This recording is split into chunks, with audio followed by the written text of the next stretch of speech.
Hola, mi nombre es Naomi Lichardo y junto a mis compañeros de grupo estaremos tocando sobre el tema de la violencia sexual, centrándonos un poco más en lo que viene a ser la violencia sexual en el transporte público.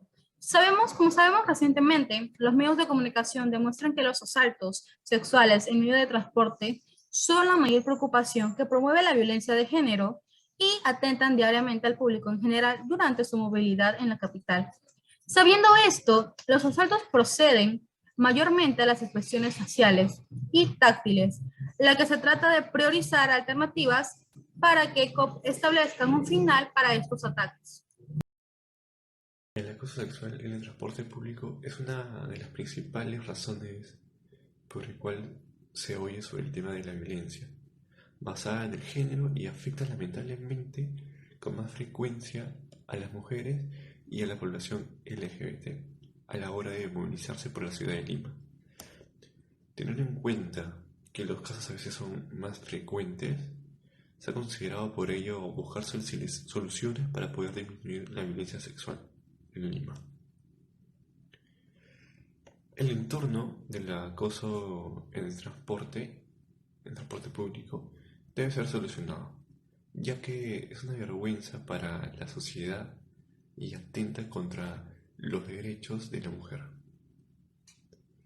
Un experto en el tema es Andrew Morrison, que en el año 2021, el coordinador regional en género para América Latina, ha publicado libros y artículos en temas de igualdad de género, de mercados laborales, migración internacional y prevención de la violencia.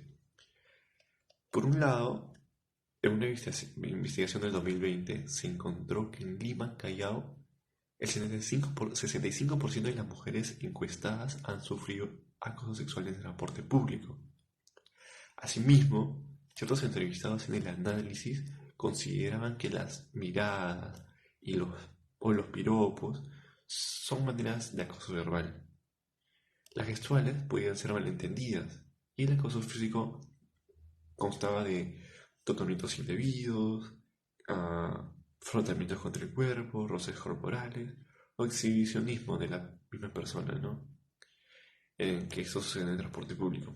Por otro lado, al ser unos testigos ante una situación de asedio sexual dentro de una unidad de transporte, se debe dar de aviso inmediato al conductor, cobrador o miembro de la tripulación, para luego aproximarse a un punto de control policial más cercano o hacia un inspector de transporte que podemos encontrar en las vías públicas, o personal de serenazo, por última opción.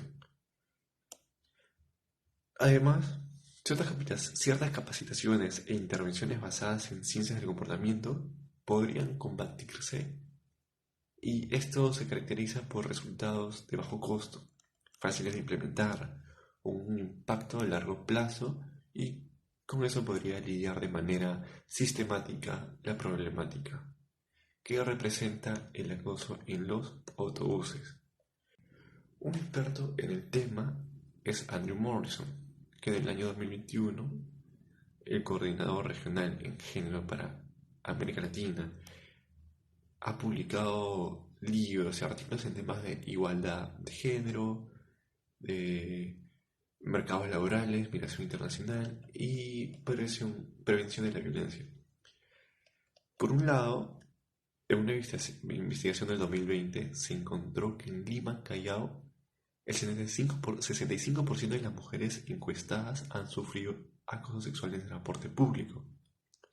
Asimismo, ciertos entrevistados en el análisis consideraban que las miradas o los piropos son maneras de acoso verbal.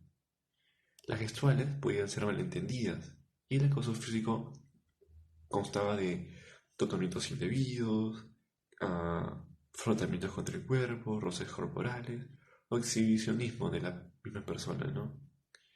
Que eso sucede en el transporte público. Por otro lado, al ser unos testigos ante una situación de asedio sexual dentro de una unidad de transporte, se debe dar de aviso inmediato al conductor, cobrador o miembro de la tripulación, para luego aproximarse a un punto de control policial más cercano o hacia un inspector de transporte.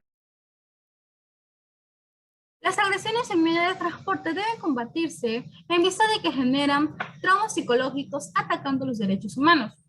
José Antonio Vadillo Vila, en el año 2021. Es un periodista en acción de la actualidad que recauda el testimonio de una víctima que sufrió anteriormente ese tipo de violencia. Además de extenderse informado los análisis que la representación pública del transporte aprueba ejecutar. En primer lugar, se comprueba que 7 de cada 10 mujeres en el Perú son víctimas de acoso sexual en el transporte público. También expresa un informe desarrollado por la cooperación alemana que señala que el acoso sexual en las unidades de transporte público que frecuenta más en el Perú son los tratamientos indebidos con un 65%. En menor medida, los piropos o acoso verbales son con un 20% y las miradas incómodas están con un 11%. Viendo esto, la entrevistada Gabriela Moreno, hoy de 44 años, asegura que el acoso y la agresión sexual en el transporte público se intensifica más en las jóvenes como víctimas. Sucede a esto a muchos escolares, a las chicas que van a las universidades, al instituto.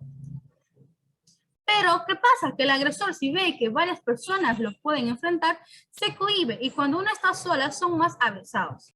Muchas veces nosotras las mujeres hemos sido víctimas de este tipo de cosas y por simple hecho de ser juzgada ante los demás de cómo estamos vestidas, o sea, la vestimenta no es un tipo de invitación para que el hombre te venga a rociar sus genitales con el tuyo. En este caso, la gente mucho dice, estás vestida con falda, es una invitación para que el hombre o eres muy provocativa en la ropa que estás usando. Y, por ejemplo, muchos pasajeros miran hacia otros lados como que no ha pasado nada acá. Uno tiene que aprender a defenderse sola porque nadie en el bus mueve un dedo. Por otro lado, tenemos el Ministerio de Transporte y Comunicaciones, que aprobó el protocolo de atención ante actos de acoso en el transporte terrestre de personas con el fin de otorgar condiciones de seguridad para los pasajeros y dar una buena atención a las víctimas de un ataque sexual. En caso de ser víctima o testigo de una situación de acoso sexual dentro de una actividad de un transporte público,